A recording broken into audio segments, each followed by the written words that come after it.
పట్టపగులు తీసేటటువంటి సీన్‌లోనే, గుర్రం ఎక్కి తీసేటటువంటి సీన్‌లోనే పవన్ కళ్యాణ్ గారు లేరు అంటే డూప్‌తో తీసినటువంటి సినిమా. 'బాహుబలి' లాంటి సినిమాకి కోట్ల రూపాయలు, వందల కోట్లు ఖర్చు పెట్టినా ఇంత ధర పెట్టలేదే.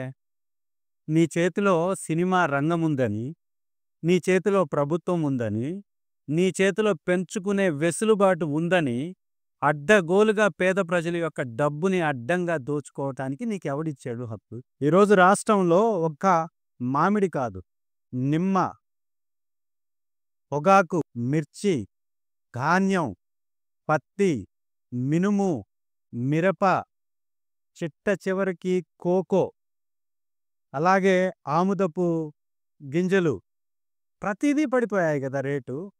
ఏ రోజన్నా ఒక సంవత్సరం రోజు కష్టపడి పండించినటువంటి రైతుకు గిట్టుబాటు ధర లేదే.